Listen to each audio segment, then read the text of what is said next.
believer in being involved in your Chamber of Commerce, I think that's a great way to promote your business. Well, my name is Sandy Ratliff. I'm with Virginia Community Capital, and then joining me this morning in this presentation is Josh Mancuso, and he will give you more going forward, but welcome. How many of you all came to our first session? Oh gosh, the heat's on. Oh, we got, they came back, that's a good sign. But I'll tell you a little bit about myself in a moment, but how about we go around the room. Let's do our 30-second elevator pitch. That's all part of Marketing 101. Introduce yourself, and I guess for Josh and myself, it would be great to know if there's something in specific that you have a need or you're struggling with that we can kind of talk about during our presentation. Or if you are using video, how are you doing it today? So. Yeah, I'm taking notes, so if you... My name is Jake Blair. I live here in Bristol, Virginia, and I'm retired. So. That's what I want to be when I grow up. Hi, my name is Susan Blair. I do a lot of work on the computer, but I don't have video editing and marketing down, and we would use it more for property, showing different kinds of property, and that's what we would do it for. And I didn't know you had a first session. I missed it. Yeah, it was about a month ago. A month or two, maybe. Yeah. Was it recorded? Unfortunately, it wasn't. Okay. Today, thanks to my buddy Tim Flanagan, the video guy, is recording this for us. So if you don't follow him on Facebook, look up the video guy, and it's that guy behind the camera, Tim Flanagan. I'm Joe Carrier. I'm the Member Services Director at the YMCA of Bristol. I manage membership and marketing. Our cause is building community through healthy living, youth development, and social responsibility. I guess what we struggle with is Bristol is a blended community, so there are some people who are all digital and some people who are all paper. So our marketing teams are redundant. Yes, understand. But my mom's 87 and she's on YouTube all the time watching videos, so I know that you're never too old. Hi. Hi, I'm Josie Russell. I'm from Second Harvest Food Bank of Northeast Tennessee, and we provide nutritious food to people who don't know where that next meal might come from through a variety of different ways. So I'm trying to get into doing the video. I came up to the small business incubator and saw, I guess, I don't know if that was what the first, if it was the same. No, we had one here, but Josh has done several up at the incubator. So I saw him up there, so I thought I'd come back. That's good, Josh. They came back. I'm surprised. My name is Tasha Fox. I work for United Southeast Federal Credit Union in the marketing department. We just want to get started in the video marketing area. I don't know if we're just scared or that's probably it. And it takes time, but just baby steps is always good. Hi. I'm Haley White. I'm with the Upper East Tennessee Human Development Agency, and we serve those living in poverty in Northeast Tennessee. So we cover 8 counties, and I'm the communications manager. So I do all types of branding, marketing, and I went to school for graphic design, but that didn't really include any video training. So any chance I get to learn. Good. I'm Jeffrey Cowart. I'm over at Emory Henry College. I was hired right out of graduation to a job that required a little bit more experience than I have, so now I'm trying to play catch up because the guy before me was a whiz and everyone else expected me to be, so here I am. Good. I'm glad to have you. Good morning. My name is Alexa Cleek. I do marketing for IntelliThought. We're a web design IT company. And yeah, I'm just excited to learn about video editing. I don't do very much about it. Okay.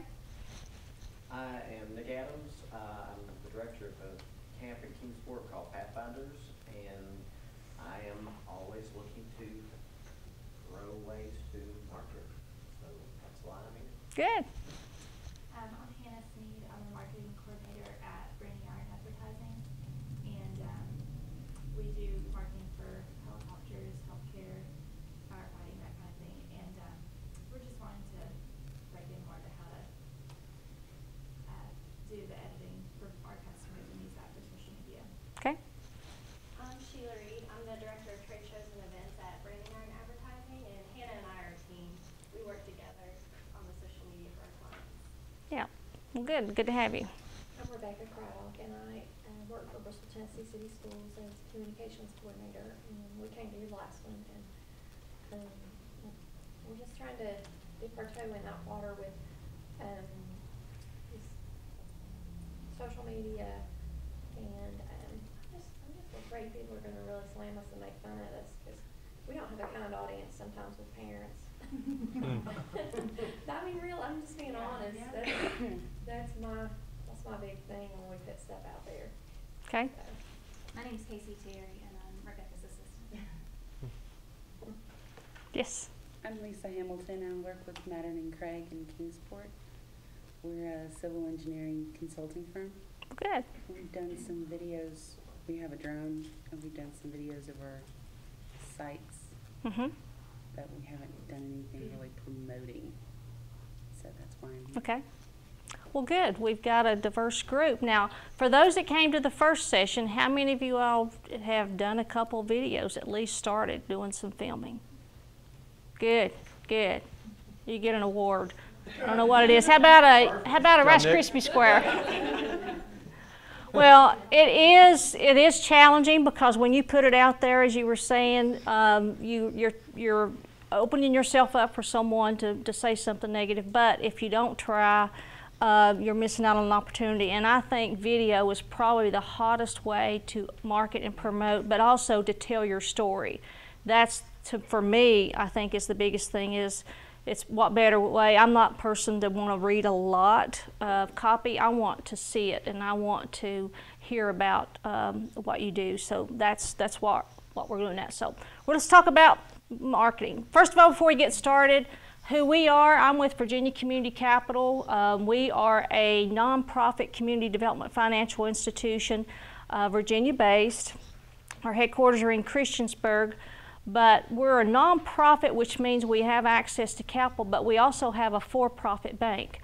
We do lending, and we're only one of 8 in the country that is made up like this. And our major goal is to help communities and businesses either get started, but also help them to grow and help communities, especially up in the coal fields that are struggling, help them with diversification and help with some of the vacant buildings that are on some of our towns. If you've been to St. Paul for a while, and if you went to Western Front Hotel, that was a project that we helped fund, which has made a real impact on St. Paul and their continued growth. We do a lot, and we got started thanks to, at the time, Governor Warner, now Senator Warner, that saw that there was a gap in financing in Virginia from public financing to commercial financing, and there was that gap. And that's where he helped us get $15 million to start Virginia Community Capital. And from now we have about $323 million in assets that we manage and have done a lot of lending. And we do everything from real estate to affordable housing to multi-tenant type investment property. We also have a grocery and food access program to help with food deserts in Virginia to bring healthy options to communities, and we have some lending programs for that. We also do, of course, small business financing, everything from debt refinancing to do equipment, working capital. One of the things we do is a lot of hand-holding to help businesses. Sometimes the commercial lenders do not sit down with you and spend that time to help you, develop that business plan or do that cash flow that you can figure out how much money you need to have coming in every month to make that payroll and make those payments. So that's some of the things that we do. And I came on board after 26 and a half years working with the state of Virginia to focus on the new economy, which again is the coal-impacted counties of Virginia. There's 9 communities, which Washington County is part of that, and goes all the way up to Giles County to help build the new, there's a lot of recreation, outdoor opportunities that we're trying to focus on to use those assets. Before, in that area, we've always been focused on the below-ground assets. Now we want to focus on those above-ground assets, and we see that impact that tourism and development is happening. We want to continue doing that. So not only do I help with businesses accessing some financing, but I do a lot of technical support, sitting down with them and help them. If it's something that they say they want to manufacture 8-track tapes, I'm going to talk them out of it because there's no market for it. But if there's something that there's a feasibility, then how can we make money out of it and kind of work with them that way. So why am I involved in video editing? Well, when my years, and some of you all knew me from the state working with small business, we're always needing to get the word out there. Even at Virginia Community Capital, we have to let people know that we exist and that we are here to help. So, you know, you can put the flyers out there, but where are we spending most of our time at now? This. So how can I get more traction using this? And video is helping us. And as I move forward in my presentation, I also do a lot with my church. I do the live streaming for a church and posting up there, and that's helped our church. Maybe you may have 120 in the service, but I could have by the end of the week over 200 to 300 people watch the service. So it's, again, expanding the word out there. So first of all, I want to talk about some of the apps that I use. I do a lot of my work on my iPad, which is I'm using my iPad today and my iPhone as my clicker. I have embraced that and fallen in love with it. So I'm going to share with you some of the apps and software that I use now. And I don't know if you can see this. On that evaluation, if you will want a copy of this presentation today, note on that evaluation, and I will send this electronic version for you so you can have it as a resource. I know for myself it's tough to listen and take notes and capture everything, so I'll be happy to share it with you. Some free that I'm going to talk about is Windows Movie Maker, and that is one that I use on my computer. Does anybody use that? It's free. I've tried it. And then, of course, iMovie. I use that probably more than anything on my iPad. Adobe Spark is another one, too. They have a free version that gives you some good options that way. Just going through some of the paid ones, there's Power Director, and some of these I'm sure Josh will talk about. QCut is another one, too. I want to show you some examples of, you know, you're putting movies out there, but sometimes on video you want to do an intro video as your opportunity before you start telling your story.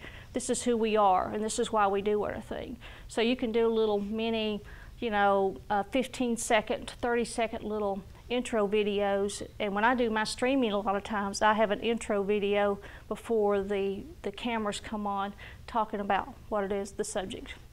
So I'll show you some of those.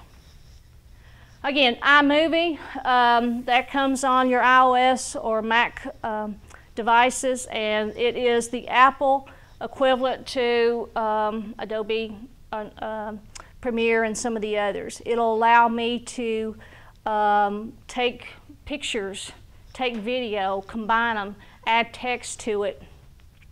I want to make sure that I have my sound on. Hold that thought, folks, because I had it on mute. But you can actually make either a trailer or you can make a movie of whatever it is that you want. As I say, you can add video and sound to it. I don't know if it stopped on me or if it's going forward. Let me start it back. Sorry about that. You can also make Hollywood-style premieres. That's kind of that little 1-minute video that you might want to do promoting an upcoming event that you can have some nice graphics and animation coming through it. You can add your own video that you've done, or if you find some stock video. One of the things I was looking for, and Tim pointed me to it, is I want to do a kind of a countdown before my live streaming goes, you know, 15, 14. And so I found one on YouTube and downloaded it and then customized it, and then I can have that playing before I start. And you can add titles for the start of your video. You can increase the speed if it's that boring person, or if it's something that you just feel like that would give more to it, you can increase it or put it into slow motion. So there's a lot of options you can do with that. You can add music for the background. And if that video has sound, maybe you've been out in the field and you picked up a lot of outside sound, well, you can turn that volume off and then add your own canned on there. And before, I've also taken a presentation that I did in PowerPoint, turned that into a video, and then narrated it because I couldn't go, it didn't make sense for me to drive 6 hours to Northern Virginia to do a presentation that was only going to be 45 minutes. Well, what I did was I took my presentation and then narrated it and then send it up to YouTube as private and put it in sent the link to the folks, and then they were able to show that presentation, which means we had a presence there, but not physically, but we were there. And then you can share that, of course, up on YouTube, Facebook, and there's other options. If you want to post it right up to your website, you're able to do that.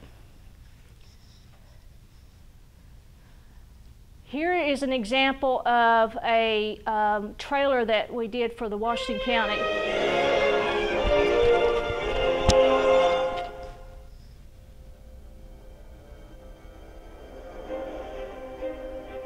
They have some templates of canned things that you can do on iMovie to do like a Hollywood style, and I just posted pictures in there and video.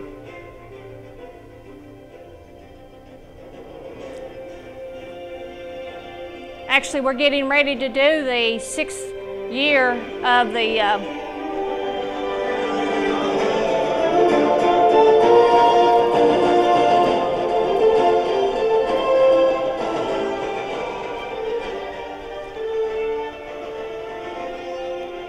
but you can see an idea of that. That's enough of that. But that's a little Hollywood style thing. They give you, I think, about 7 templates that you can do on there, and you just add your video and your pictures, and there you've got something. And you can save it and share it up on Facebook or whatever you want to do that on. As I say, once you've done that, you can share it up on iMovie Theater, which if you have Apple TV, you can be watching your videos right on your Apple TV. YouTube, you can, again, Facebook, put it out on Twitter, whatever it is that you want. You've got options. And that's free, usually with your devices. It's all part of the Apple suite. And then, as I say, Movie Maker, that's the one that I do use on my computer sometimes. And you can download it free from Microsoft. It's very easy to use, and I just did some screen captures. You can add a title page to the start of your video. Then you can start downloading, adding your text, your videos on there. You can make edits to your video if you need to condense it, whatever it is, you can do it right there. As I say, you can add a custom video that can go at the beginning of it. This is an example of one that I've done.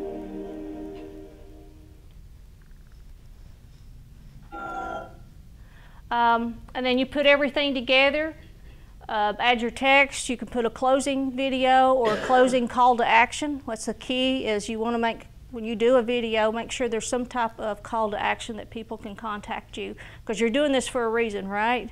You're either promoting an event or a project you're doing, so take advantage of this opportunity. You've got their eyes, so do it. And then you just convert it to whatever format you want.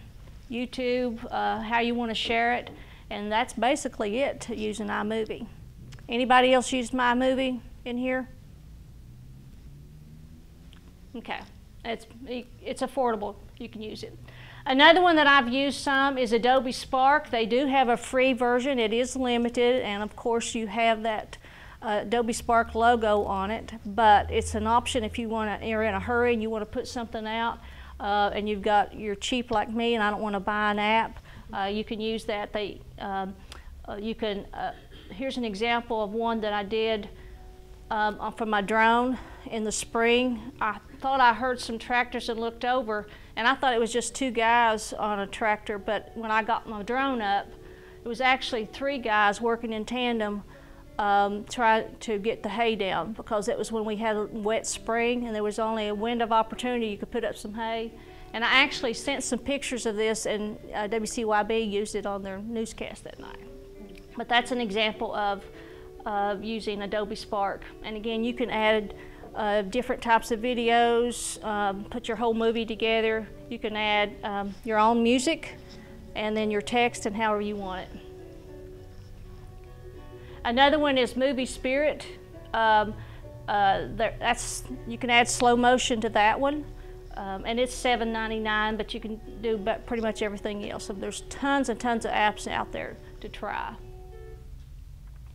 Animoto is another one. They have a free with limited features, but lots of options on that one that you can use. The reason I like this video, that was my mom after about 6 months. We didn't know she was going to be around. She was having some heart issues, and I wanted to take a video of her out working in the garden. So that's pretty special to me. There's also a cute one if you want to make a little cartoon-like promotion. It's called Stop Motion Studio, and you can make your own little, this would be kind of cool for school projects as well. And you can produce up to HD videos of that, and you can export your own GIF images and so forth into Instagram. So there's some options there. Now, I mentioned about doing intro videos or closing videos. One app that I found, if you're an iOS, I'm not sure if it's available for Android, but it's IntroMate, and it'll allow you to do some really cool intro videos. They've got about 40 templates that you can use from. You can change the fonts, you can add your own music, you can add your logos in the background. Lots of great options that you can use on that. And it's really simple to use. You just bring up the app, pick the one that you want. That's called screen recording. That helped me a lot to do this because I didn't want to rely on internet and so forth. But you just pick out the one that you want, and then it's all, you fill in the blank. You put in your own logo, you put in your own text, you can add your own music, and it's all right there.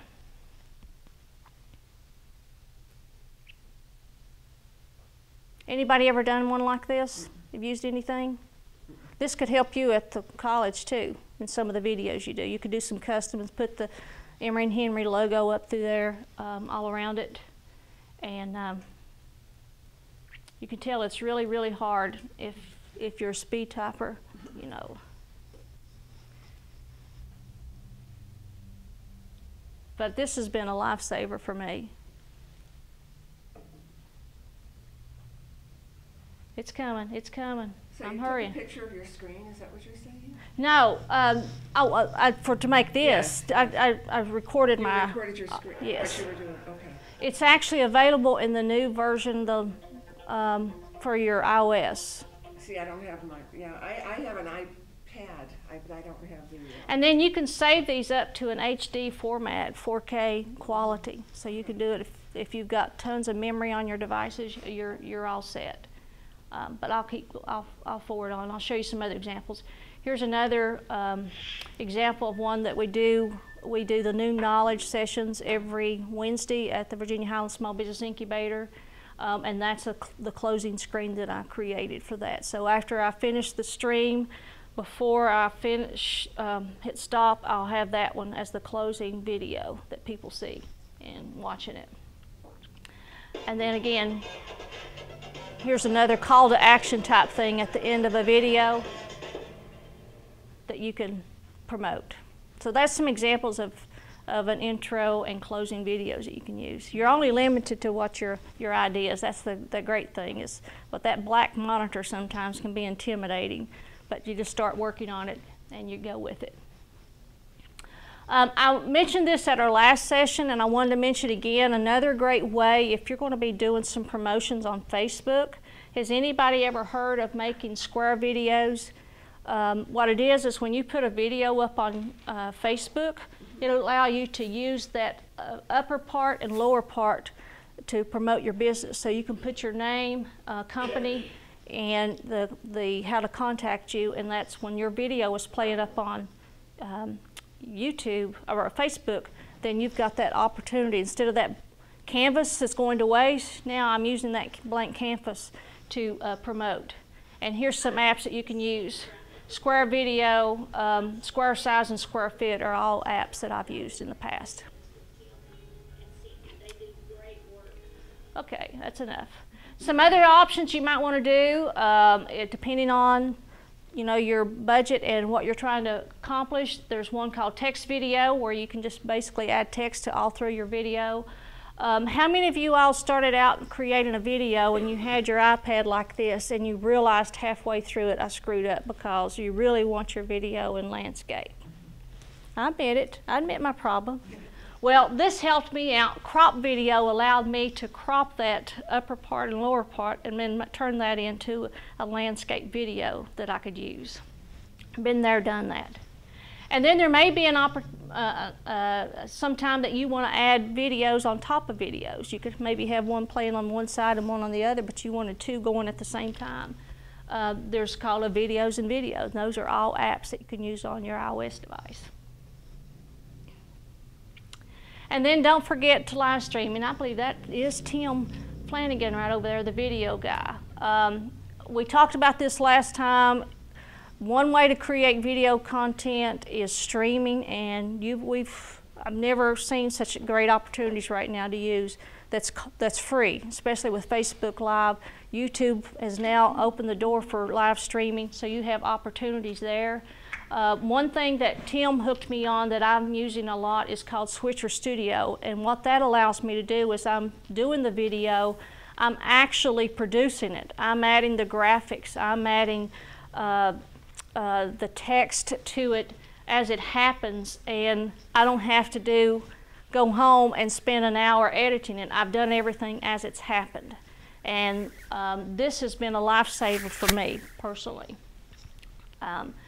And you can, here's an example of some of the stream work that I've done. This is for my church that I do. So I do an intro video before I start the live stream. That means it's already live on Facebook before I turn my cameras on. And people can see that.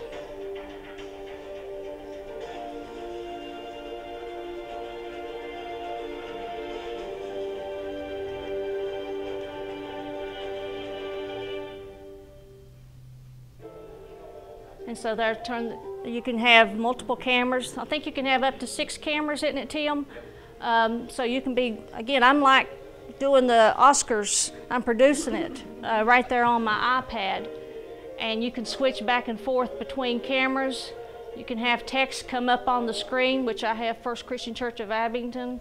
When the pianist was playing, I can have their name posted up there. They don't always get the attention that they need. And again, you can switch between video, and you can also have photos. So you can go back and forth. You can even do split screen. You could have the video of Tom on the camera, and then over here you could have the text of maybe he's showing it on his presentation. So, and I'm doing all of that live. So it's kind of live editing, but it gives you an option. And by the way, you can do Switcher Studio. You can do a 14-day trial. And I heard of some people, after they use that email address, then they set them up another 14-day. But if you want to, it's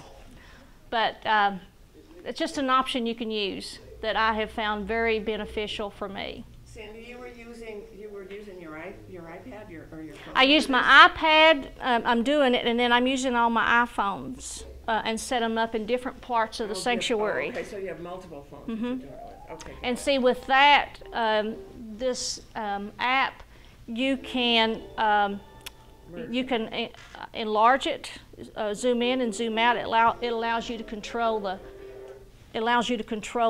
cameras. Okay. And I have this thing called an Osmo, O-S-M-O, that goes on a tripod. You put your phone in it, and it will allow you to rotate that camera around, do all kinds of neat things. And it uses the same technology as my drone, the gimbal. So you can work that from your phone? Yeah. Oh, okay. From the iPad that's using the Switcher Studio. Right. I have my phone in the Osmo, and that's allowing me to move it around. Right. Okay, got it. So it's like, Josh's camera's in the back, but it's stationary. He has no control unless he goes back there manually. This will allow me in this little Osmo. I can go and make all the changes. Okay. All right, great. Any questions? By the way, there is a test after this, and part of that is to do a video.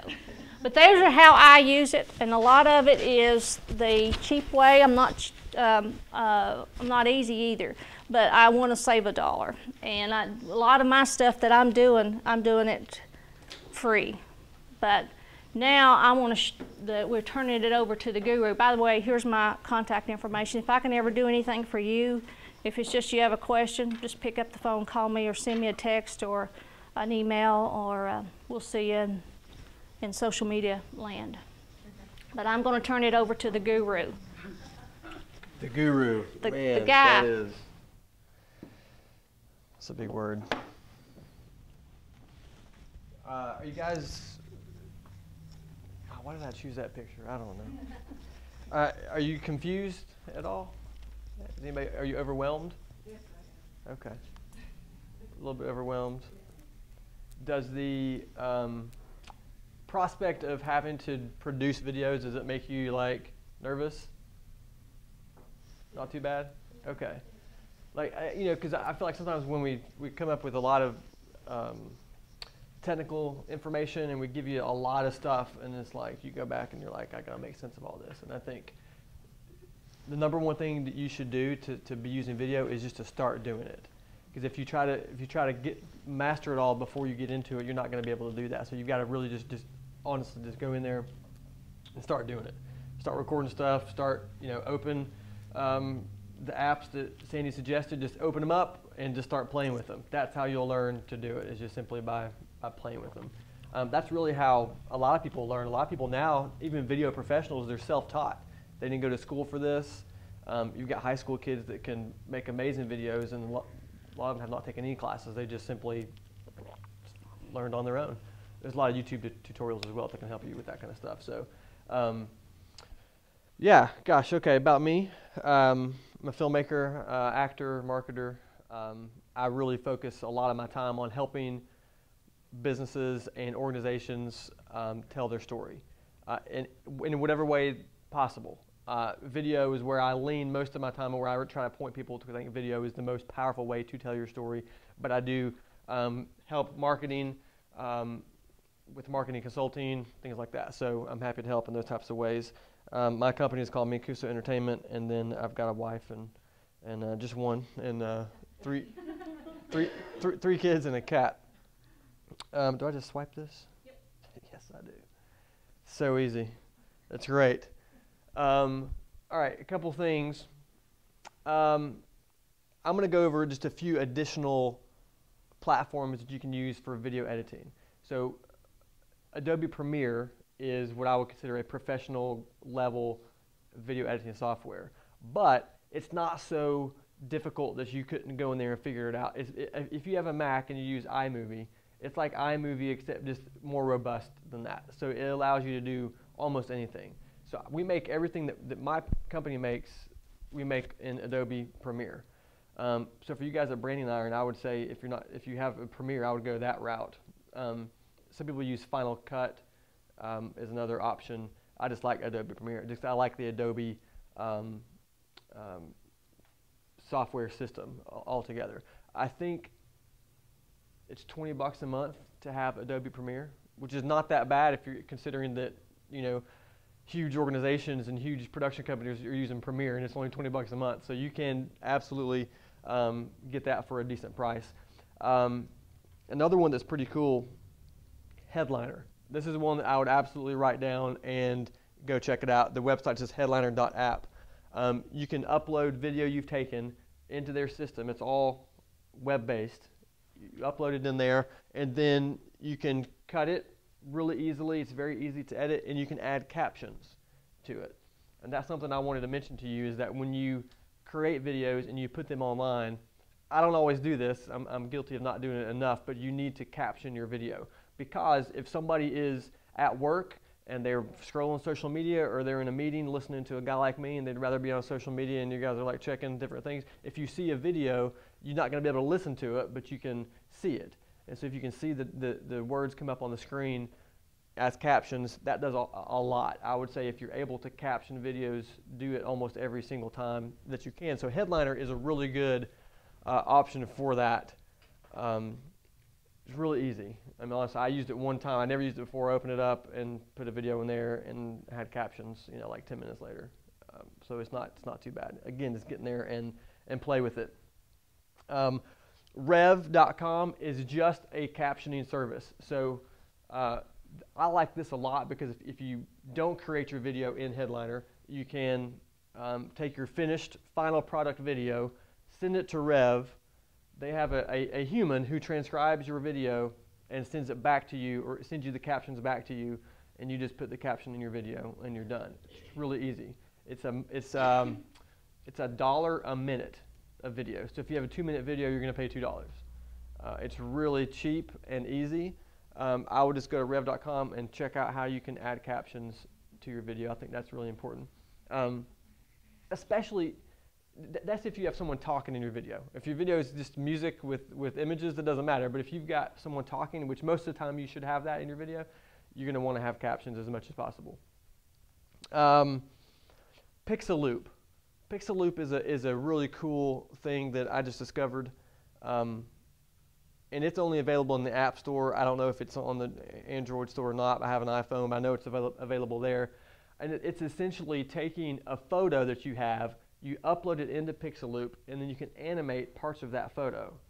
It's really unique. So you're not creating a full video, but you are creating something really cool that you can post. And so Pixaloop allows you to easily animate something by simply using your finger. I mean, it's all on your phone, and so you can just use your finger to animate things, create safe zones within the picture that you don't want animated. It's really interesting. So here's an example. This is just a stock one that comes with it when you buy it. If I do this, yeah. Can you see that? Yeah. It's a photo. See if I can do it again. Yeah. They animated the waterfall and the sky, all on the phone really easily. And so in the app, it'll literally have you just take your finger and swipe left on that sky and swipe down on the waterfall, and then you can use another app within there where you kind of protect, the canyon and the guy, and you just kind of roll. It's just really easy. And then it takes a little bit to get into it, but what a cool post that would be for your Instagram feed or for Facebook. That's a really unique thing. Do you use the ones, they're allowed to use the ones that they have on there? They have some, they have some stock options in there. Mm-hmm. Okay. They do. Like for me, I just tried to animate this. We were traveling recently, and my assistant took a picture of me if we were going through, and I just threw it in there last night, honestly, just to see if I could do something. So I animated the walkway. Can you see it? Mm-hmm. That's the only thing I animated was the walkway. Just playing around, as I was just trying to figure it out. I don't see, was it moving? Yes, look at the wall. Oh, I see. Below my feet. Oh, now I see it, yes. It's, yeah. So again, I literally just messed with it last night and was just trying to, I never used it before, and I thought it was pretty easy to do that right there. And then I was messing around too. There was a picture I took of my house. There was a rainbow over top in the sky, and there was a sky option in there. And so I went to the sky option and I clicked sky, and there was like 10 or 12 different sky options. I clicked a different one, and it literally changed the sky above my house to look like it was completely blue sky. And I changed it again, and it looked like it was cloudy. And I changed it, and it was amazing. It was pretty cool. So that's a neat option and an easy thing to do. How often do you see Pixaloops on social media? Not a lot. That's a cool thing that you could do that would be unique. A couple that I did not mention in the presentation, I thought of while I was sitting here while Sandy was talking, and so just jot these down if you want. Videohive.net.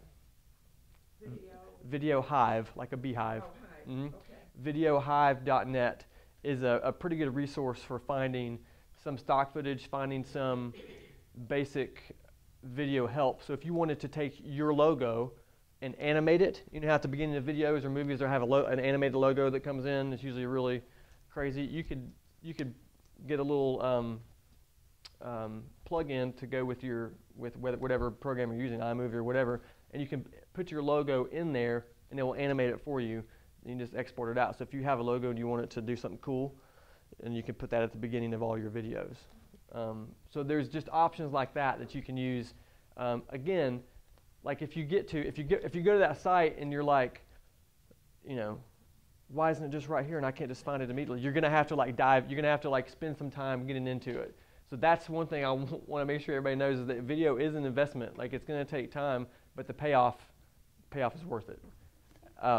Another option for music, again, there's jingles and music available in iMovie and Movie Maker, but audiojungle.net.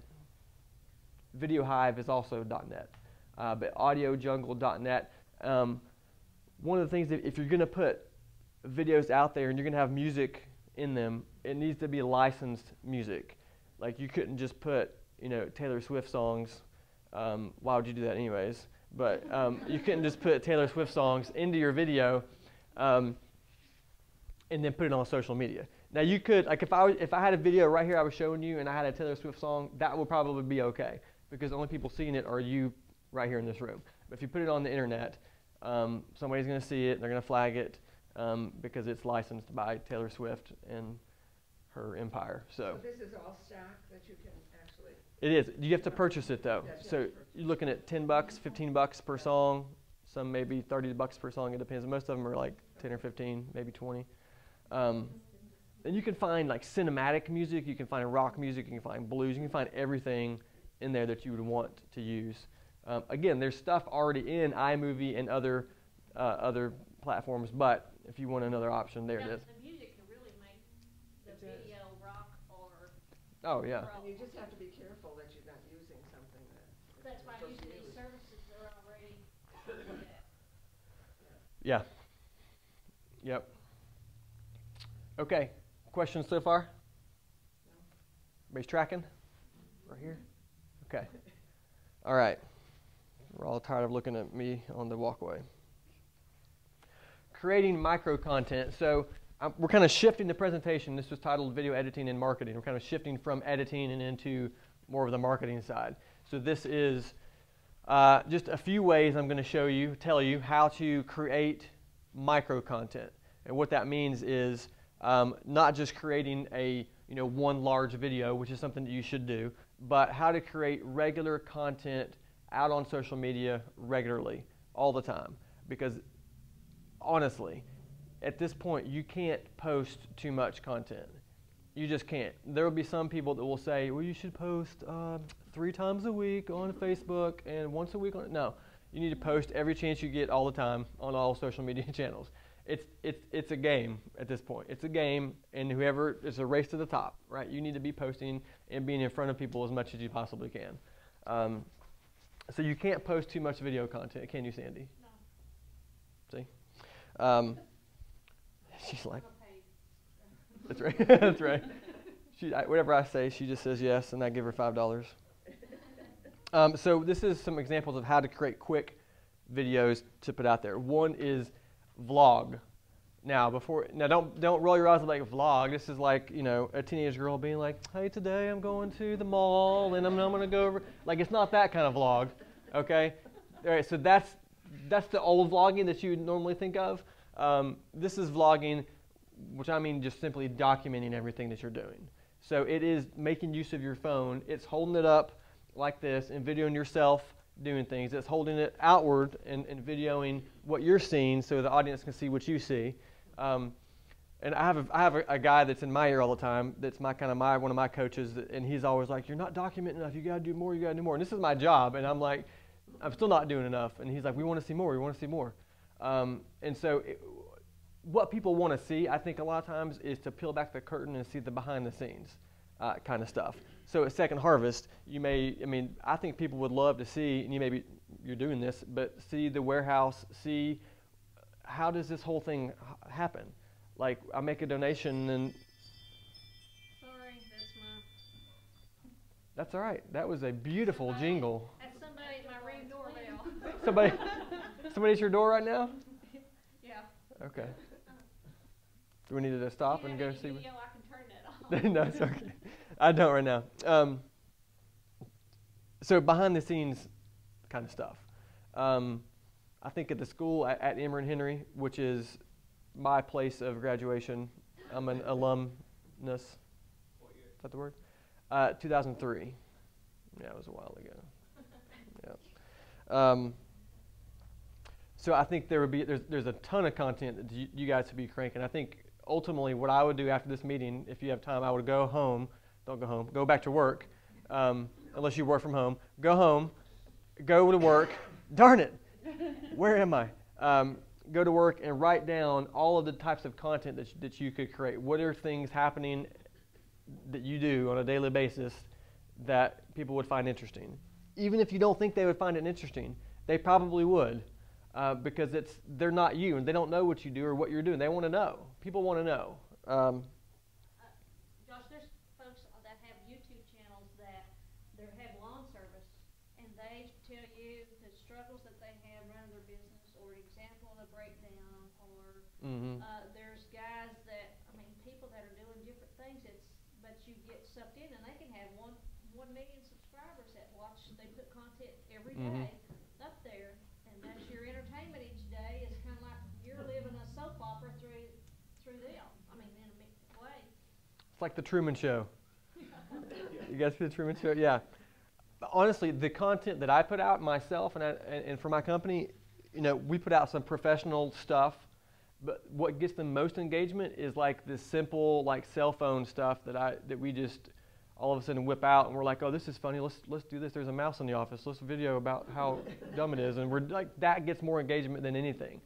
So those types of content that's good. That's what I mean by vlogging. So is anybody on Instagram? Are we all on Instagram? Okay, you gotta be on Instagram. Get on Instagram ASAP. Does anybody use Instagram stories? All the younger ones in the room are like, I do.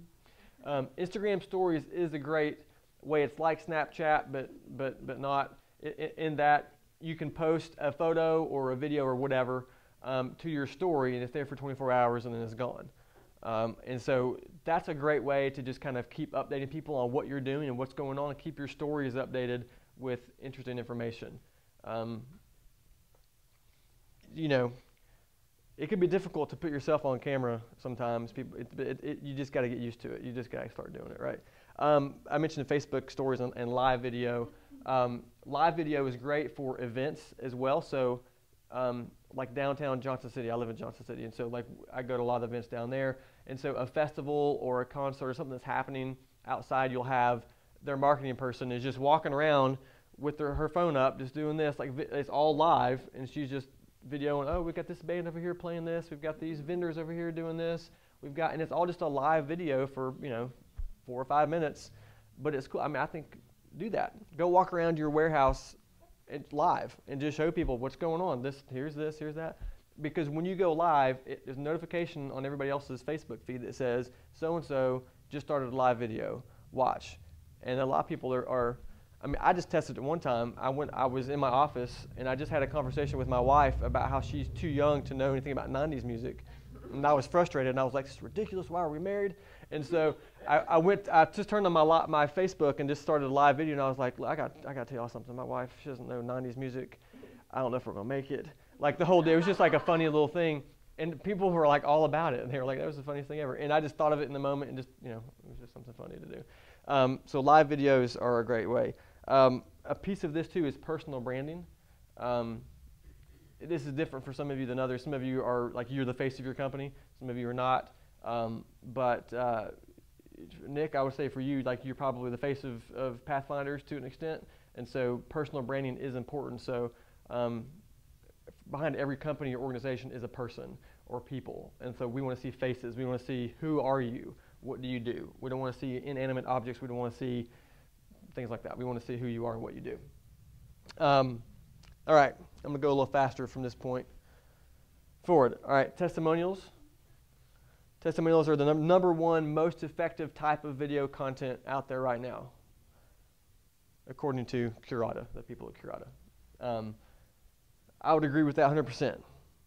No one can tell your story and talk about how great you are than someone who has experienced what you offer. You can say it all day long, but when someone else says it, then it carries weight and has value.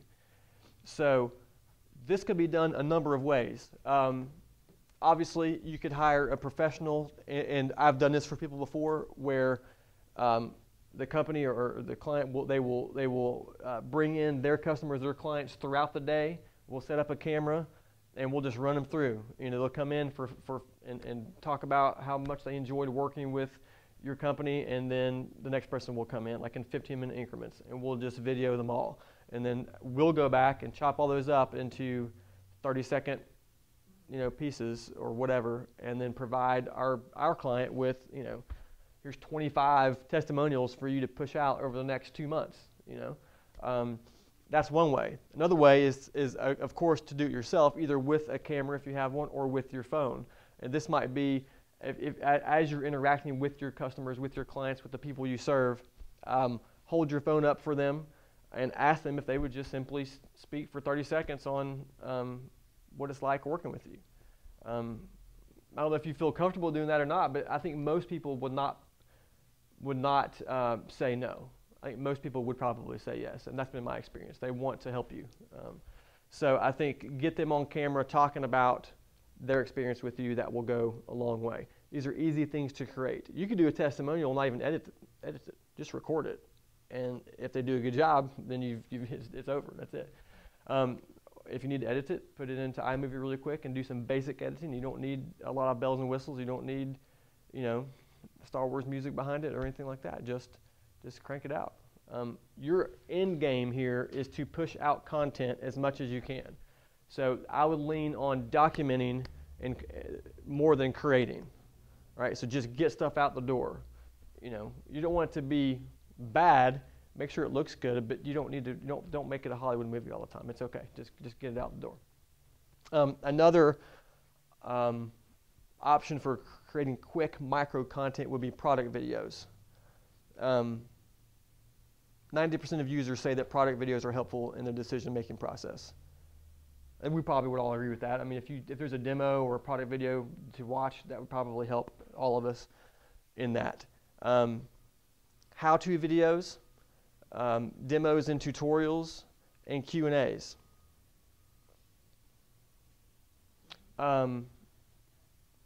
It might be, who works at the credit union? Is that you? Yeah. It might be, I don't know what you can do. I know there's compliance issues working with financial organizations. I deal with that a lot. But if you were able to, it might be doing a Q&A video for 1 or 2 minutes, really quick stuff, where you've got, here are three questions that most people have when they're going in to look at getting a mortgage loan, or when they're looking to open an account. Here are the top 3 questions people have, or here are 3, or here are 5 things no one tells you about applying for college. Here are things you need to. I think anytime you can give a list, here are 3 things, here are 5 things, here are the top 3 things you should know. Those types of things are really, really, really good. You're asserting yourself as an expert in your field by teaching other people how to do something, and you're adding value to them. Good? Everybody still good? What is HubSpot? HubSpot is where I got that stat from. They're a online marketing agency. Okay. They're worth looking up, checking out. HubSpot, yeah. They have a lot of documentation and they do a lot of reports on Oh man, yeah. media and marketing. Okay. They do. They're a great resource. They have a lot of blog articles and things on this type of stuff on marketing. Inspirational stuff. This is where you can't see the other half. That's a half of an Instagram post I had. But inspirational stuff. People like seeing motivational, inspirational things on their feed. You have likely shared something maybe that was inspirational or motivational to you. You want you to be that person to create that content that gets shared by other people. Even if it doesn't get shared, you've added value to some people and you've helped them in some way. Inspire them, share quotes, books, other encouragement that has stuck with you and helped you. Be a voice of positivity in people's lives on social media. There's a lot of negativity on social media, and if you are really positive, you will cut through some of that noise, and people will want to see your posts because they'll feel encouraged. So put aside your marketing here and just simply inspire and help people. One of the things that I like to do is I'm big on entrepreneurship and small business. I'm big on the hustle and the grind and working hard and all that kind of stuff, on being creative, on leadership. And so I'll post things like that. Stay focused on your goals. Very small thing, maybe not change anybody's life, but they may be scrolling through there and say, yeah, this is a good day for me to stay focused on my goals. Let's stay focused, right? So just put out some content that's going to help people. That's a photo, but many times I've held up my phone in the car at a stoplight and done a 15-second Instagram story and just said, hey, today, make today the day that you decide to take action on that one thing that you've been talking about doing but have not done yet. What is it that you've been saying? I'm going to do this, and you haven't done it yet. Make today the day you start that. Boom, and I'm done. Maybe I've inspired somebody to do something that they've been wanting to do. Am I making sense? Yes. Okay. Hire a pro. There's one.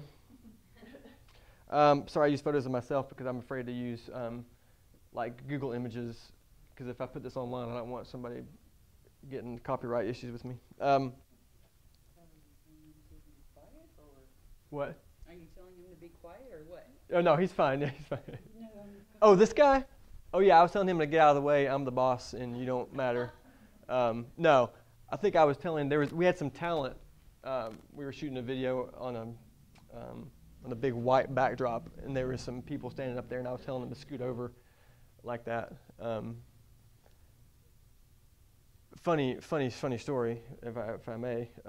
During that moment, what I was actually doing was I did a quick video for the American Cancer Society for breast cancer awareness. And so I had like 15 or 20 women up there dressed in all these pink, they had like pink bras on over their clothes, like really good stuff. And they're standing there, and I was trying to say that we had more people on this side than we had on this side. And I made the mistake of saying, we're too heavy on this end, like that. And all the women over here were like, excuse me? And I was like, no, I mean, there's too many people over here versus how many are over here. So I stepped in it. In that moment, that's what I was doing. I was like, you better move. We're too heavy on this side. So that's what happened there. See? Aren't you glad I shared that with you? The behind the scenes of this photo. See, share with people your ridiculous stories and things that are going on.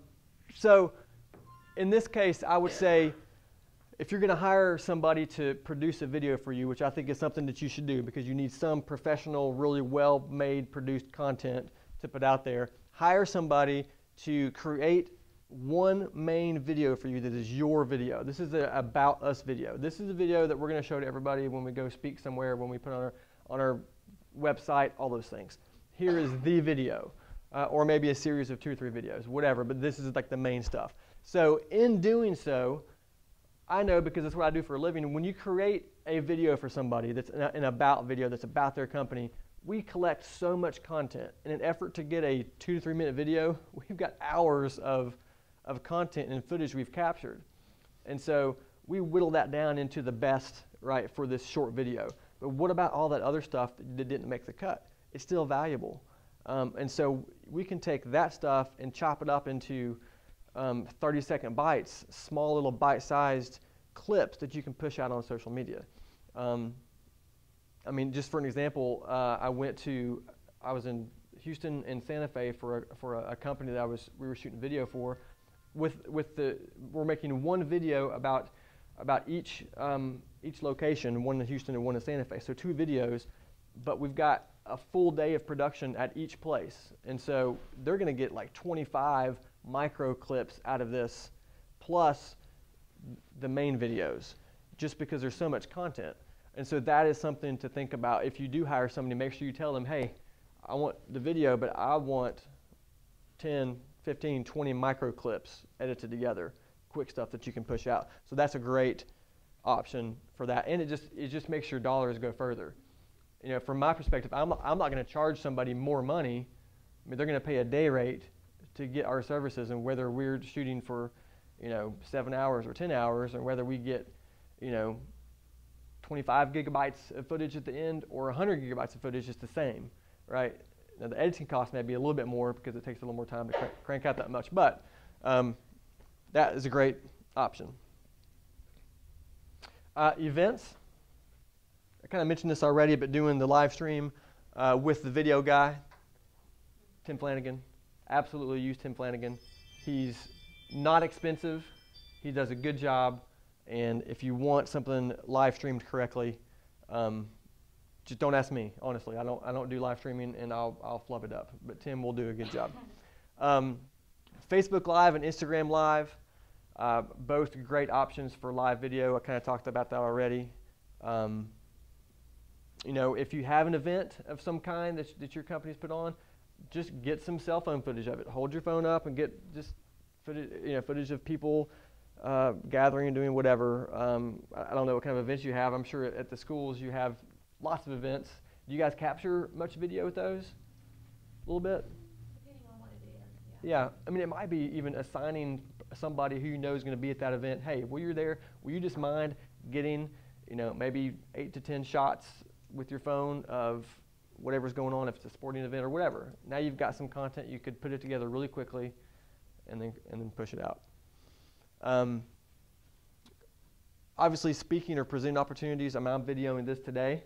I video all my presentations because then what I can do is I then go back and we could show the whole presentation as one, but I will clip out things that I say that are halfway decent and put them out there. 30 seconds of me saying something about video marketing and yelling at my audience, why aren't you doing more video, and those types of things, and then put them out there. And so that's just a little bite for people to see, oh, there's some content from Josh about video. So again, it's document. You should always be videoing stuff every chance you get. You're in a staff meeting. Why is this interesting? I don't know. Just video something. Just as much as you possibly can, video. I was thinking about what you said at the school, that everyone wants to find fault and everything. I would think the more video you put out there and tell your story behind the scenes, that maybe that would give them a better understanding that it just doesn't happen like this, that there's a lot goes into it. Yeah. It is scary, yeah. And they do. And it's one of those things where you either kind of don't do it, or you just go all out and do it all. Because if you just do it a couple times, then I think you're subjecting yourself to more potential criticism. Because there's only these things for them to watch. But if you're constantly putting stuff out, there's somebody's always going to have something to gripe about. But if you're constantly putting things out, I think it just takes them off of the offensive a little bit, because they can't keep up with all the stuff they can't constantly just react to everything you put out. And I said in schools we have such a varying opinion. We have some people who are some administrators who are very free about wanting to share things, and then because we allow media opt-outs for parents, and sometimes it's very hard to know who those kids are, and so there's just so many underlying things, because you don't want to single those kids out. And I'm sorry, you go over and stand in the corner because you're not allowed to be shown. Yeah. So there's just so much fear that goes along with it. But a good place to start would be special events and stuff like that, because those media opt-outs aren't as applicable. What about going to some of the key, more beloved teachers in there and getting them to just for 30 seconds or a minute just say, this is why I teach. I got into teaching because I love working with kids. I love history or science, and so this is the best way for me to whatever. And so I've loved working in the Bristol, Tennessee schools, and I'm so grateful to be part of this. Thank you to all parents. Just like a quick little thing. I think could be cool. Kind of go to the people can be on camera and get them to say things that are good and positive. It could be cool to see what happens before a football game, the band getting ready, behind the scenes, getting pumped up. Maybe get some outsiders to tell us what would be cool. We're too jaded. Yeah, that's right. I think that when you start putting it out there, then you'll get comments and you'll see quickly what works and Mm-hmm. That's not so good. Yeah. That's the same with Emory. That would be great for y'all to do. Mm-hmm. I'm always available to reach out to me, and I'll be happy to sit down with any of you and just help you brainstorm some things. Yeah, I mean, just because a lot of times it takes a third party. It's like having children. Like, you can tell your children over and over and over a certain truth. They don't listen. When they hear it from somebody else, then it clicks. So. We've sort of been beaten down so much that we're just like, they're gonna be mad at us. Yeah. Okay, the last half of this is marketing your video. So now we've learned a little bit how to edit, or we've got some resources on how to edit and how to make videos. I've given you some ideas on creating micro content, how to create content and push it out quickly and frequently. And now marketing your video or videos, what to do first. YouTube is where all your videos need to go as soon as you're done with them. Does everyone have a YouTube channel? Most of you probably do. Okay. That channel, I mean, in all likelihood, your channel is if it's like most people's, it's not cleaned up very well, and it's just sort of videos just go up there, and then they're just kind of left there. But hopefully someone is managing those. If not, I think you should manage them as best you can. But you want to put your videos on YouTube, on your channel, upload all video content, everything you do. Put it on YouTube. Add a title that's going to catch somebody's attention. Add a description in there, a short description. Don't write a book, just a quick little description of what the video is.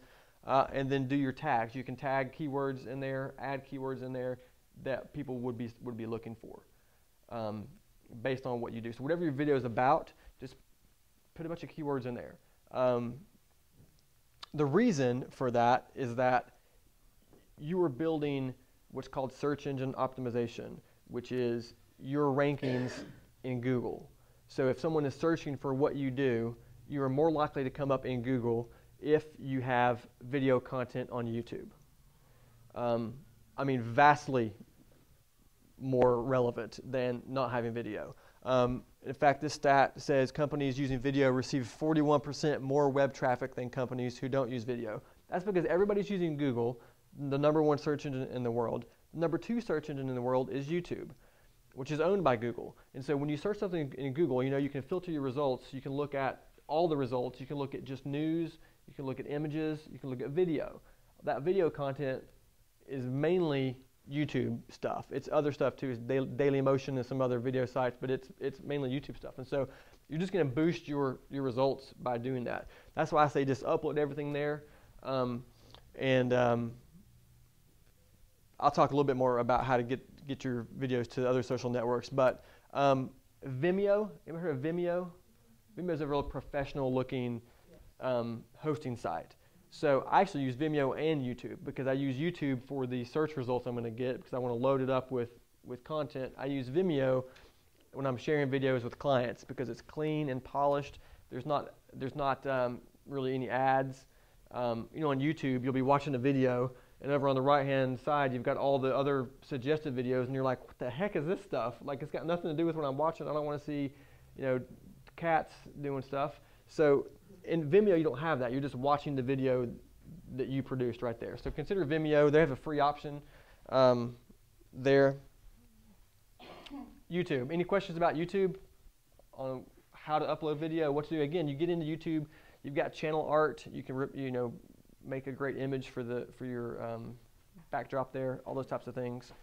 Those of you that said you did not have a YouTube channel, you have a Gmail account.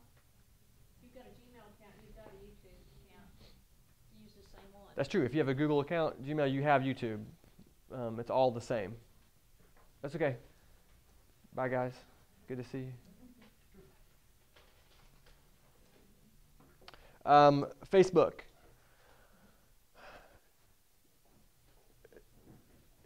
Do not, I feel like a parent now. Do not post YouTube links or Vimeo links to Facebook or other social media. Like, don't put a video on YouTube and then link that video. You come back to read my do not. Why? Because you're not going to get as much reach if it's a link from YouTube. you want to upload your video directly into Facebook's uploader so that it's a native Facebook file, not a YouTube. So, yeah. So, should we post YouTube links to Facebook? No. We upload video straight into Facebook's video player, right? And once you're in there, you can title the video, you can add a couple tags in there, you can choose a good still frame and thumbnail, which is something that you need to do for YouTube as well, because it will automatically generate your still frame, your thumbnail that people will see when they're scrolling. And we just had I just directed a documentary, and they uploaded this this video from an event we had in California, and it was like I was speaking for a minute at the event, and there was so much cool stuff that happened at this event. It was amazing. But the still frame automatically generated a thumbnail of me up front going like this, and that was the still frame. And so our producer uploaded it like that, and so everywhere he posted it on the website and everywhere, that was the still frame in the YouTube was me like this. And I was like, "What are you doing, man?" I was like, "Yeah." He's like, "I don't know how to do that." So I went in and changed it for him to something a lot better. So you never know what that thumbnail may be. So make sure you can choose the thumbnail right there. It just gives you options. Just choose the thumbnail. That's actually very important. Once you, again, use subtitles. Facebook actually has the ability to do captions for you, subtitles for you if you want that. It's not super accurate. So be prepared to see a lot of mistakes. But I would just use rev.com or wherever, get your captions, and then put it in there. Tag relevant people and locations to gain a broader reach. So anybody that's remotely halfway connected to the video you just posted, tag them in it. Tag locations where it may have, like if I were making a video today, if I were to go post this video or a clip of the video from today, I would probably try to tag all of you or your businesses on Facebook. I would tag the Bristol Chamber. I would tag the City of Bristol. I would tag everybody I could and connect it. That's going to get more sharing power that way. So tag as much as you can. And if you've got some dollars, boost your video. You've probably toyed around with Facebook ads. Facebook video ad is probably more effective than any other ad you could do. So consider that. Start with targeting people who like your page and their friends, because that's sort of an inside-out approach. There's the people that already like your page. Go ahead and promote to them, and then their friends, and you're kind of building that sphere of influence that way. Almost done. Instagram. Instagram is 60 seconds or less videos on your Instagram feed. Again, use subtitles or captions if you can. Instagram stories, like I said, are 15 seconds or less, but you can do back-to-back stories, so you can create a longer. If you want to, if it cuts you off 15 seconds, which it does, and you want to keep going, just start a new one and keep going. On Instagram, the biggest thing you can do is certainly tag people, but hashtag. All right, so we all know hashtags, right? So you hashtag everything that you can. When I post on Instagram, I'm hashtagging, videographer, video producer, cinematographer, filmmaker, filmmaking, actor, actor's life, filmmaker's life, like all these hashtags that are popular, marketing, video marketing. I'm hashtagging all of that stuff, and it is amazing. I will post something, and I will literally post it, refresh my feed, and I've got 5 likes. I'm like, how is that possible? It's because Instagram is big enough. There are people in those hashtags right now looking at content within those hashtags. And so yours will pop up as the most recent one because it was just posted, and someone will see it and like it. I have a question. Do you use the same hashtags all the time? I do. Now, So do you have you have them and then you just copy?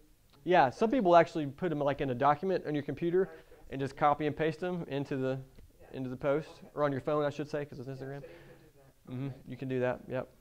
I mean, I do vary the hashtags sometimes. Some posts are not as relevant as others, and I'll yeah. So hashtagging is great. Here's something to know about Instagram too. Don't let the first frame of video be a black still frame. So if you've shot a video and the first second or two is black for whatever reason, like it doesn't get started until a couple seconds in, the thumbnail on Instagram will be black because it automatically generates the very first frame of your video. So make sure that the first thing of your video is something. There you go. Instagram is, I guess, the new Facebook. I mean, that's where everything's going. Got my notes here. Make sure I'm not missing anything. Okay, other social accounts, LinkedIn and Twitter. LinkedIn has native video as well. Just post your video right in there. Twitter has the same thing. Pinterest, honestly, I don't know if Pinterest has native video. I don't think they do. If you have a blog, post your videos there. Wistia is another video hosting site like Vimeo. It's getting pretty popular. Wistia, and there's a lot of benefits to Wistia. So I'm going to research that. Dailymotion is another video hosting site as well. There's channels that you could possibly use if you wanted to. This is an extremely important piece that I want to share with you, and you may already be doing this, but on your website, you need to have video on your website, right? So I would suggest having a video play on your home screen as soon as your site comes up. So it plays without sound. It plays in the background. So you have a homepage banner image. Usually it's a photo of some kind. It's a big photo at the top of your page. That's what you want. Make that video. It's just scrolling video. Maybe a 30-second loop that just scrolls through. It just makes your page more interactive, and it gives you just a little more excitement to your page. If I can, I'm going to try to do this. As an example is the city of Sioux Falls, South Dakota. Don't ask me what I was doing on their website, but oh gosh, what have I done? You want to show that? You have to Yeah, go from the well, iPad. I totally messed up where I was.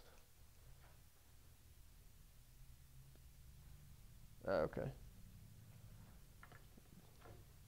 Hi, I own a production company, but I can't operate a cell phone. Yeah, the Sioux Falls one. Can you open that one?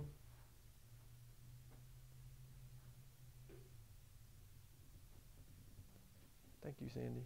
Sure. So when you go to their website, you'll see the video behind there. Do you want me to watch? Hopefully.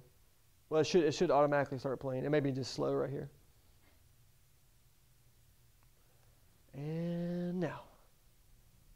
And now. It's loaded. Is it? Okay. Well. Maybe it's because they accept cookies, something like that. Oh, yeah. I don't know. Anyways, when I was there recently, the picture of the skyline behind there is a video that scrolls the whole time. It just is like a loop. Then you can click on watch our video. You can click to watch the full thing. If the images there in the beginning are enough to pique your interest, then people will click on that. So that's something that I would say you could do and should do with your website. Does anybody have that current setup on their website now? No. Okay. Well, at least I'm telling you something you aren't doing yet. Can you try the next one, the general shell? See if that one.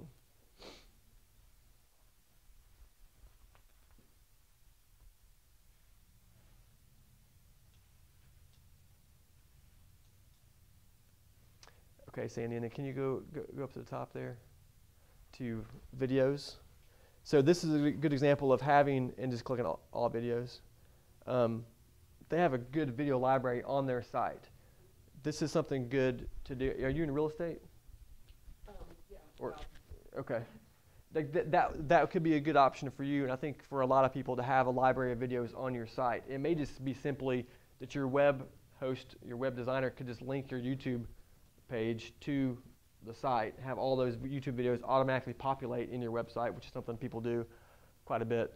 So if you go to General Shell's website, thank you, Sandy, you can scroll down, thank you. You'll see they got DIY videos they've created on how to install, thin rock or thin brick, fire pits, all kinds of do-it-yourself videos. Very helpful information. And as you keep going, they have another section below that. Some of their professional videos there.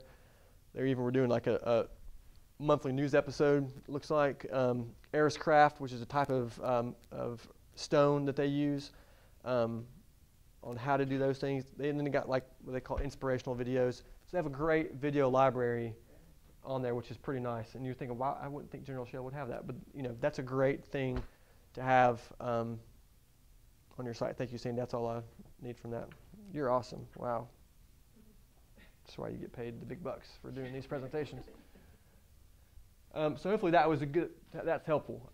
Look at the website on the home page, make that happen. Click to watch the full video on the front.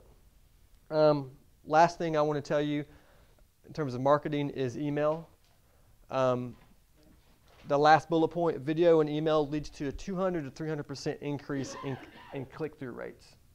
So your click-through rate is the percentage of people that open your email and actually clicks on something, right? So a lot of people might open your email, but do they click on anything? Because your goal typically in an email is to get them to go somewhere else. A lot of times you're just simply giving them information, that's fine, but a lot of times you want them to read the email and take action on something, so they're going to click. If a video is a clickable item in there, they're way more likely to click on that than something else. So you can link to your YouTube video or your website with the video. If you're General Shell, you can link to a specific video in that video library. And I would consider my third bullet point there a landing page with a direct offer, meaning if you have access to control your website or have somebody who works on your website, create a landing page, just a one single page, really easy thing for them to design, something really quick, that your email blast goes out, they click on it, it then goes to this landing page where it's got the video you're talking about and whatever special offer you want to give them. So at Pathfinders, it might be, you create a separate landing page with a special offer for registering for camp for this price, or get all the free t-shirt, get whatever things you want them to have. Click on this in the email, takes them to the video, they watch the video, and then they take action on the offer, right? So that's sort of the process there. It's a lot better than you just send this to your website and you have to go searching. Yes. You're missing that opportunity if you're an impatient person like me, and I admit it. And Yeah. I'm a shopaholic, and I admit it. But that just gets them right to the content that you want them to see. Yeah, right to it. And MailChimp is good. MailChimp is great. I used to use Constant Contact, but, but you have to pay for that, and MailChimp is free. It's free up till 2,000 subscribers. 2,000, I think.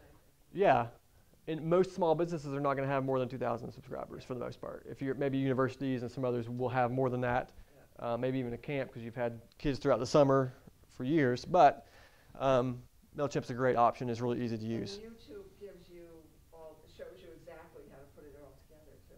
Yeah. All different versions. Yeah. Yeah, it works out really good. Yep. So MailChimp or email blast. There you go.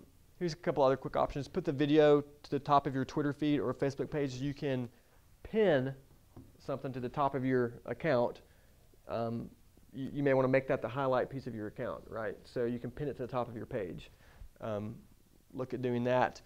In Instagram, you may want to put a link in your bio, because you can't, when in Instagram, you can't link things. You can't put a link in your description. It doesn't work. But you can put a link in your bio. So if you want to highlight your video in your Instagram piece and then just reference the link is in your bio. Obviously, use video in any presentations you do, training, meetings, every chance you get. And then don't be afraid, don't be ashamed to just ask people to share your videos.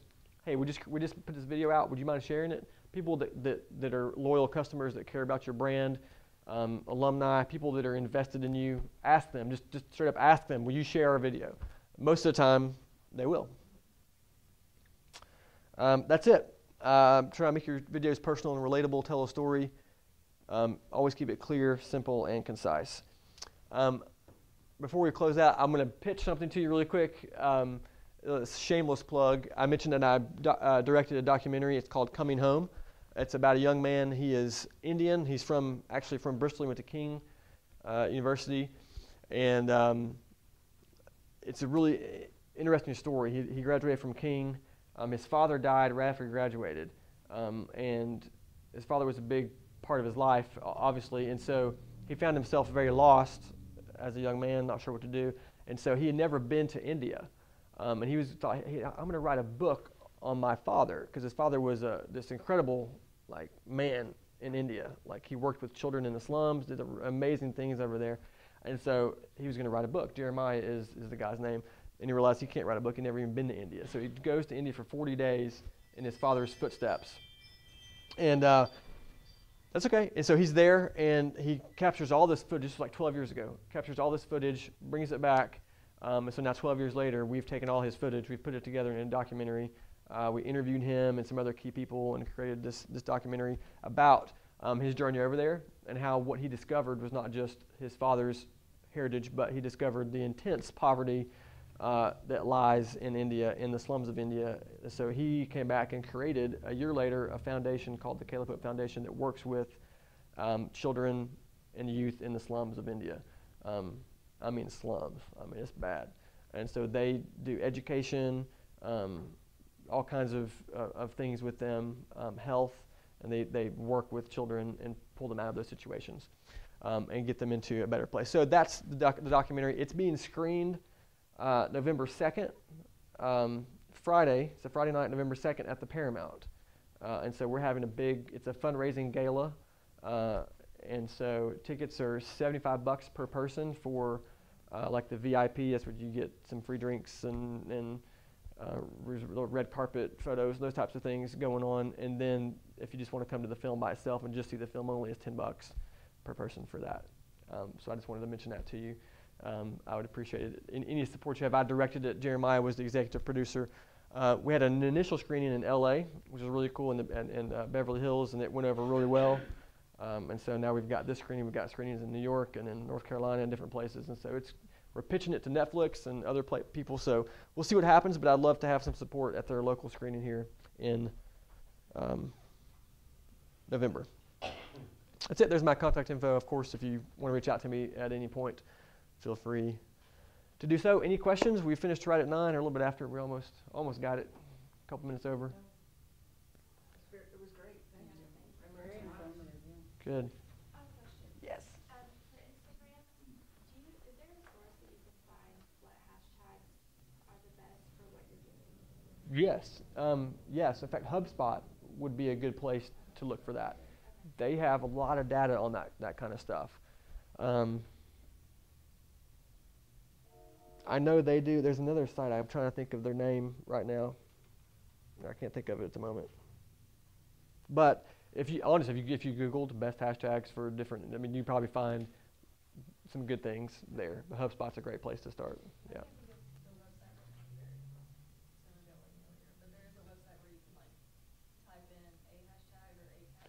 Yeah. I know. I bet if you Googled that, you'd find what she's talking about, what I'm talking about. So yeah, try that. That's right. That's great. Google is your friend. Any other questions? I just want to encourage you when you leave here, don't feel overwhelmed, but take the notes. It's always difficult. Sometimes I'll go to presentations and I'll leave, and then I never look at my notes again. But go back and look at these notes, and it takes a time investment, but make sure that you spend some time writing out content you want to produce, playing around with different software. It's just going to take you literally fumbling with it and playing with it. You're not going to get it right away. It takes time. And next thing you know, you'll be freaking Steven Spielberg. Did you get some ideas, though? Yes. Are you going to incorporate video? Good. Yes, Good. Use video. I'm going to yell at you. Use video. No, I'm just kidding. Thank you guys very much. Thanks for coming. And thanks for the Chamber for hosting us. So, yeah. And Tim Flanagan, the video guy, for live streaming it. And I will say that Josh will be at the incubator in Abington doing one on the top 5 videos you need to start generating. That will be the October the 17th. That's at noon until 1:30. You bring your bag lunch at the Virginia Highlands Small Business Incubator. We do new knowledge sessions every other Wednesday. They're free, and if you've missed one, you can go to the YouTube channel, youtube.com/new knowledge, and there's probably 90+ workshops on there from everything, several that Josh has done and others. So thank you for coming today. Flyer for the gala, if you don't mind. And my